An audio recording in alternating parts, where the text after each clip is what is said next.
Nishant Chaturvedi bulletin की शुरुआत इस वक्त की बड़ी खबर के साथ। गुड़गांव रेप केस में जांच पर कमिश्नर और जॉइंट कमिश्नर के झगड़े में अब पहली बार हरियाणा के डीजीपी का बयान सामने आया है।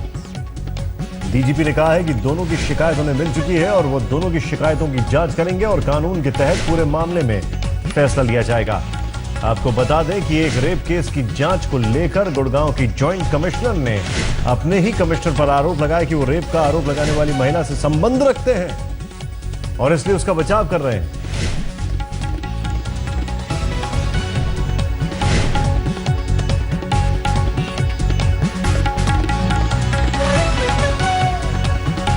क्या कहना है इस पर डीजीपी का, क्योंकि डीजीपी का कहना इसलिए मायने रखता है क्योंकि दोनों पक्षों ने डीजीपी को एक दूसरे की शिकायत करते हुए खत लिख दिया।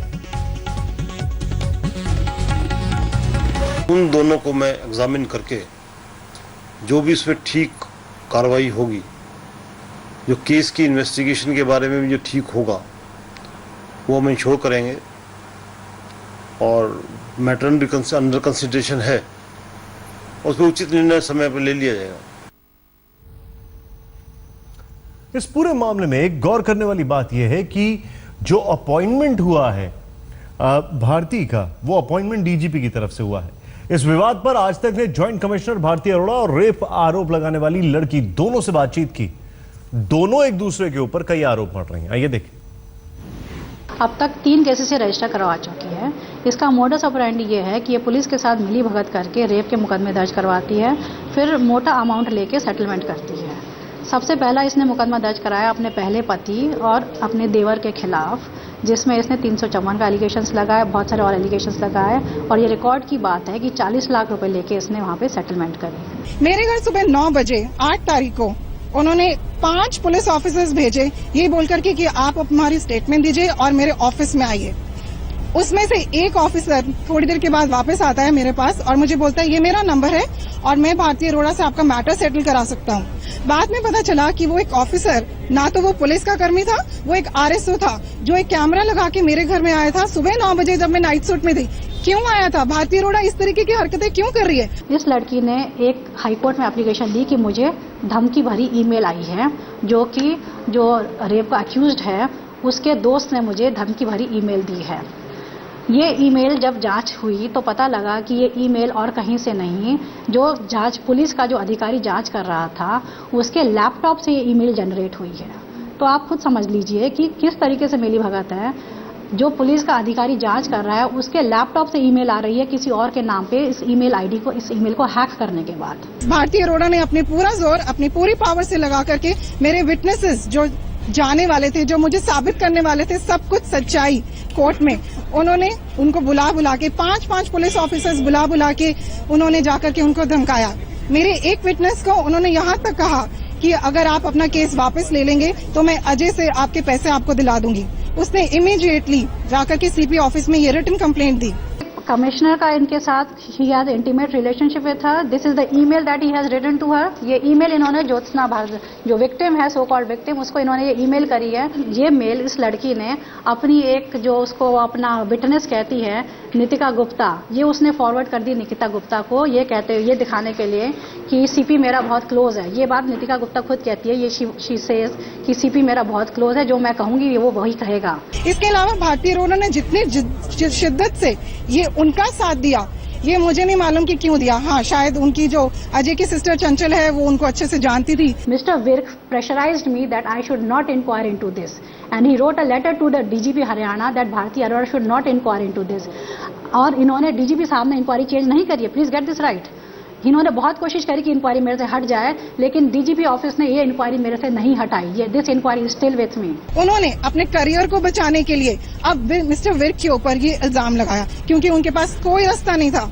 Mister Virk, I just want to say this, I want to salute you to that officer जिसने जस्टिस का साथ दिया। अजय भारद्वाज की फैमिली के खिलाफ मुकदमा इस साल विर्क साहब के प्रेजेंस में जुलाई में इस साल हुआ है 2015 में, ठीक है। और ये विर्क साहब के सामने उनके कहने पे हुआ है और मेरे सामने ये बात हुई है और सारी रिकॉर्डिंग विर्क साहब के कैमरे में है। सीपी गुड़गांव, मैं, DCP east and the IO were present in the meeting, जहां पे विर्क साहब ये कह रहे हैं कि इसके खिलाफ 307 का मुकदमा क्यों नहीं दर्ज किया। आईओ को कह रहे हैं 307 is attempt to murder. Navdeep Virk ji जैसे ऑनेस्ट ऑफिसर्स हैं जिनको ऑब्वियसली मेरे दूसरी साइड ने पूरी तरह से अप्रोच किया ताकि वो मेरा केस खराब कर दें, लेकिन नवदीप विर्क जी ने किसी इन्फ्लुएंस का नाम ना सुनते हुए उन्होंने पूरी तरह से जस्टिस किया। देखिए, इसीलिए मैं चाहती हूँ कि सारे मामले की सीबीआई इंक्वायरी हो जिसमें ये सारी बात खुल के सामने आए। जिस तरह का इनका कंडक्ट रहा है पिछले 2 महीने में, जब से मैंने इंक्वायरी करनी शुरू की है, डीजीपी साहब के आदेश पे जब मैंने इंक्वायरी करनी शुरू की है, जिस तरह का इनका कंडक्ट रहा है, the circumstantial evidences prove this and therefore I want a CBI inquiry into the entire matter. कोई भी इंक्वायरी बिठा लें, ये जजेस जो कोर्ट में बैठे हुए हैं ये ऐसे नहीं बैठे हुए हैं। जब ट्रायल चलेगा मेरे विटनेसेस आएंगे, मेरे सब कुछ रिकॉर्ड्स देखे जाएंगे, तो अपने आप दूध का दूध और पानी का पानी हो जाएगा।